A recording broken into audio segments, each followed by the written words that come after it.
ہماری ذمہ داری کیا ہے؟ کیا امت کا کام یہ ہے کہ امت اس بحث میں پڑی رہے؟ نہیں، امت کا کام یہ ہے کہ ذرا آقا صلی اللہ علیہ وسلم کے کردار کو دیکھے، میرے آقا صلی اللہ علیہ وسلم کے کردار کو سامنے رکھ کر اپنے کردار کو سنوارنے کی کوشش کریں۔ اب میں چاہتا ہوں کہ بات تفصیل سے ہوتی، لیکن چونکہ وقت بہت زیادہ ہو گیا ہے، میں صرف حضور علیہ الصلوۃ والسلام کے اخلاق حسنہ کے حوالے سے 2-3 باتیں عرض کرنا چاہتا ہوں کہ اللہ نے ہمیں جو نبی عطا فرمایا ان کا کردار کیا تھا۔ شہر مدینہ ہے، مدینہ کا شہر ہے، عید کا دن میرے آقا صلی اللہ علیہ وسلم عید کی نماز کے لیے تشریف لے جا رہے ہیں، حسنین کریمین انگلیاں تھامے ساتھ جا رہے ہیں، وہ کیسا منظر ہوگا؟ میرے آقا صلی اللہ علیہ وسلم کا گلی سے گزر ہوا، دیکھا ایک گلی کے نکڑ میں ایک بچہ کھڑا ہے، بال اس کے بکھرے ہوئے ہیں، کپڑے بوسیدہ ہیں، پرانے ہیں، اور اس کی آنکھوں سے چھم چھم آنسو برس رہے ہیں، رو رہا ہے زارو قطار۔ میرے آقا نے فرمایا بیٹا آج تو عید کا دن ہے، ساری دنیا خوشیاں منا رہی ہے، تو رو رہا ہے۔ عرض کی آقا جن بچوں کے ماں باپ زندہ ہیں انہوں نے زرق برق لباس پہنے ہیں، اچھے لباس پہن کر اپنے باپ کی انگلیاں تھام کر وہ عیدگاہ کی طرف جا رہے ہیں۔ آقا میں نے دیکھا میرا والد فوت ہو چکا ہے، میرے پاس تن ڈھانپنے کو کپڑا بھی نہیں ہے، حضور یہاں کھڑا ہوں، ان بچوں کو دیکھتا ہوں تو اپنی قسمت پہ رونا آتا ہے۔ رو اس لیے رہا ہوں کہ میرا باپ فوت ہو چکا ہے، میرے پاس کپڑے نہیں ہیں، اگر میرا باپ بھی زندہ ہوتا میں نے بھی آج اچھا لباس پہنا ہوتا اور اپنے باپ کی انگلی پکڑ کر میں بھی عیدگاہ کی طرف جا رہا ہوتا۔ رحمت للعالمین کے قدم رک گئے، چشمان مقدس بھیگ گئیں، اس یتیم بچے کے سر پہ ہاتھ رکھا اور پکڑ کر ساتھ لے گئے، فرمایا بیٹا کیا تجھے یہ بات پسند نہیں ہے کہ تیرا باپ محمد ہو، تیرا باپ محمد ہو، عائشہ تیری ماں ہو، فاطمہ تیری بہن ہو، کیا تجھے یہ بات پسند نہیں؟ اس نوجوان کو رشک آیا، اس بچے کو میرے آقا اسے پکڑ کر گھر لے گئے، سیدہ کائنات کو فرمایا بیٹی فاطمہ کوئی حسنین کا جوڑا نکالو، کوئی حسنین کا جوڑا نکالو، اس بچے کو پہنا دو۔ اور حسنین کا جوڑا، وہ حسنین کے جن کے جوڑے جنت سے آیا کرتے تھے، حسنین کا جوڑا پہنا دیا۔ میرے آقا صلی اللہ علیہ وسلم نے انگلی سے پکڑا، ساتھ شہزادے حسنین بھی جا رہے ہیں، وہ یتیم بچہ جا رہا ہے، وہ جو بچے اپنے ماں باپ کے ساتھ جا رہے تھے، اپنے باپ کی انگلیاں تھام کر جا رہے تھے، دیکھا میرے مصطفیٰ نے اس کے سر پہ ہاتھ رکھا ہے، انگلی تھام رکھی ہے، وہ کہنے لگے کاش آج ہم بھی یتیم ہوتے، ہمارے باپ مر گئے ہوتے، ہمارے سروں سے ہمارے باپوں کے سائے اٹھ گئے ہوتے، کاش ہمارے سر پر بھی مصطفیٰ کا ہاتھ آ گیا ہو، ہمیں بھی مصطفیٰ کا گشت شفقت نصیب ہوتا۔ میرے مصطفیٰ ایسا شفقت کو سلوک یتیموں کے ساتھ کرتے ہیں۔ پھر شہر مدینہ، شام کا وقت ہے، بچے کھیل رہے ہیں مدینہ کے مضافات میں، اس طرح بچے کھیلتے ہیں نا۔ سورج ڈھل گیا،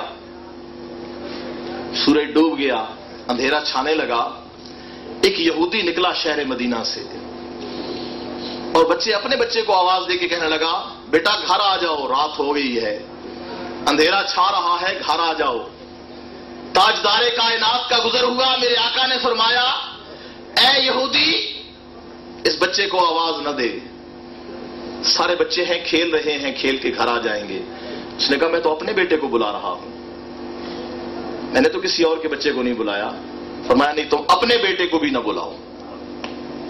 اس نے کہا آپ مجھے اپنے بیٹے کو بلانے سے کیوں روک رہے ہیں؟ فرمایا تیرا بیٹا جہاں کھیل رہا ہے وہاں کچھ یتیم بچے بھی کھیل رہے ہیں، وہاں کوئی یتیم بچے بھی کھیل رہے ہیں۔ فرمایا اگر تو اپنے بچے کو بلائے گا وہ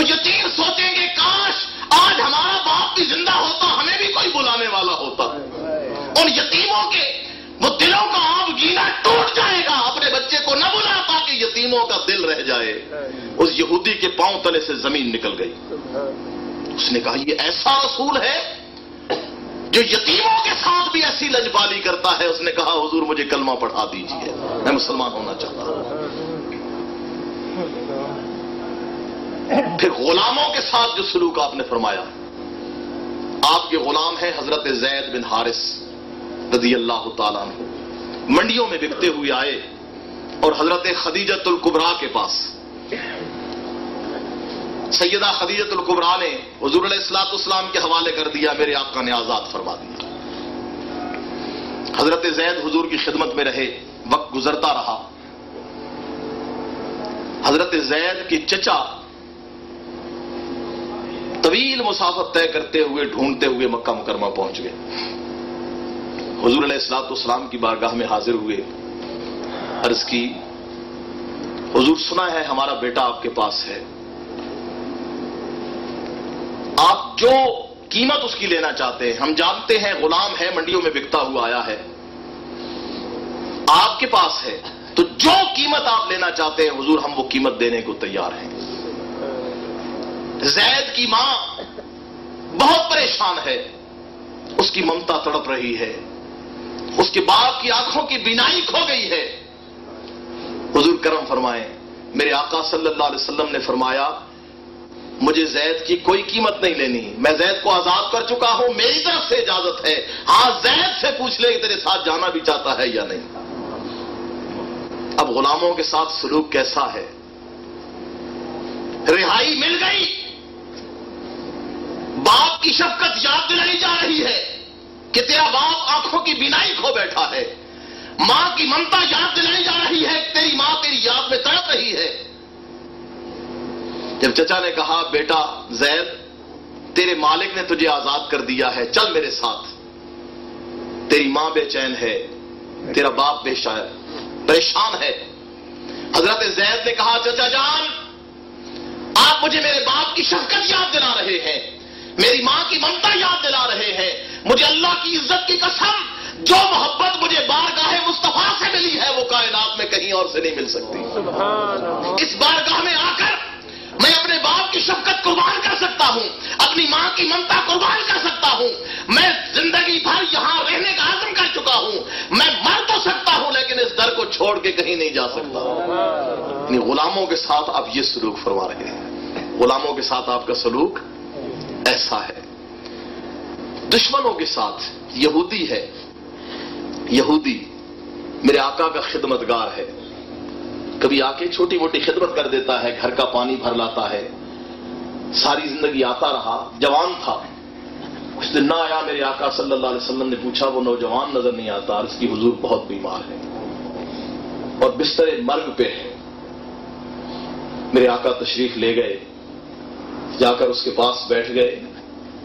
اب دیکھا اس پر اب وقت نزا طاری ہونے والا ہے, عالم سکرات طاری ہونے والا ہے. ساری زندگی میرے آقا کی بارگاہ میں آتا رہا, کبھی نہیں کہا کلمہ پڑھ لے.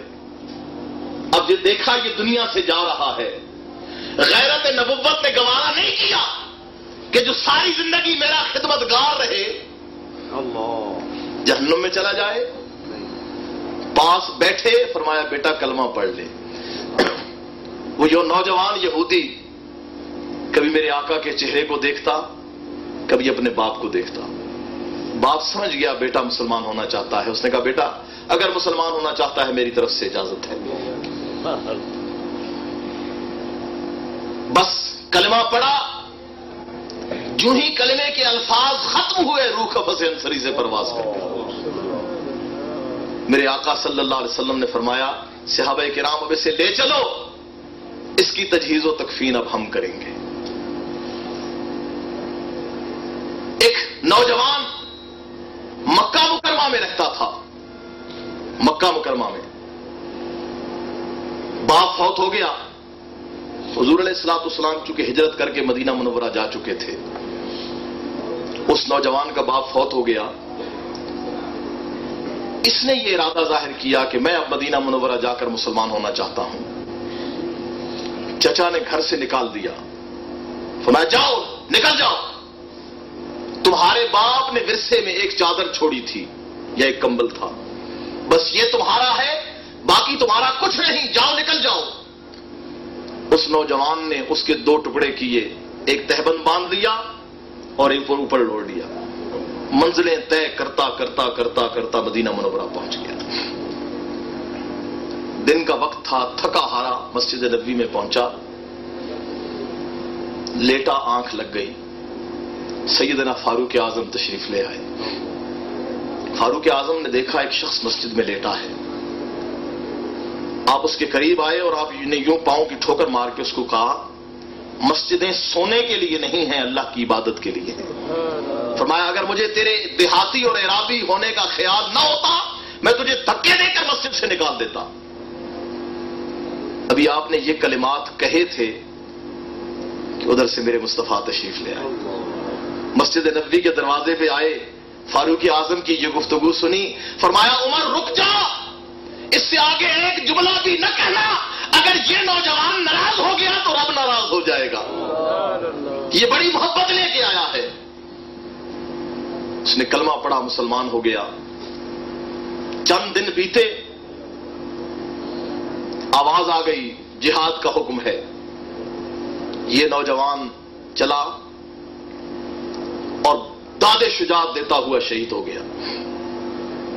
شہید ہوا، جب شہداء کی تدفین کا وقت آیا، باقی شہداء کو بھی دفنا دیا گیا، لیکن جب اس کی تدفین کا وقت آیا، قبر کھودی گئی، حضور علیہ الصلوۃ والسلام خود قبر میں اترے، اس قبر میں اترے اور خود لیٹ گئے قبر میں۔ سیدنا عبداللہ ابن عمر کی چیخیں نکل گئی، کہنے لگے کاش یہ قبر میری ہوتی، یہ قبر میری ہوتی جس سے میرے مصطفیٰ کا جسد مطہر لگا ہے۔ یعنی میرے مصطفیٰ نے ایسا سلوک کیا یتیموں سے، غلاموں سے، بیواہوں سے، اور ایسا کردار قائم کیا کہ آج اپنے تو کیا بیگانے بھی میرے آقا صلی اللہ علیہ وآلہ وسلم کے کردار کی مثالیں دے رہے ہیں۔ آج اس نشست کا پیغام دے کے بات ختم کر رہا ہوں کہ لوگوں یہ جھگڑوں کا وقت نہیں ہے، اور خصوصاً حضور علیہ الصلوۃ والسلام کی ذات کے حوالے سے بڑے محتاط رہیں۔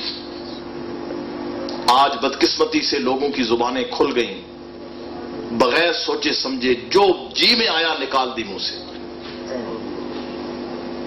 رمضان المبارک میں میرے آقا صلی اللہ علیہ وآلہ وسلم اعتکاف میں تھے، حضور علیہ الصلوۃ والسلام کی ایک زوجہ مطہرہ کسی کام سے تشریف لائیں، کوئی پیغام دینا تھا آپ کو، مسجد نبوی میں آئیں، پیغام دیا، اور حضور علیہ الصلوۃ والسلام رات کے اندھیرے میں انہیں حجرہ مبارک تک چھوڑنے گئے۔ ازواج مطہرات کے حجرے الگ الگ تھے، تو انہیں اپنے حجرے تک چھوڑنے گئے۔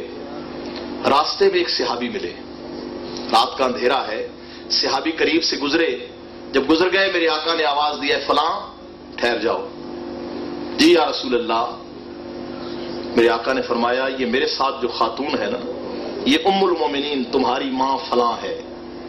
بعد نے دکھا کہ حضرت میمونہ تھی رضی اللہ تعالیٰ عنہ، کہ یہ تمہاری ماں ام المومنین میمونہ ہے۔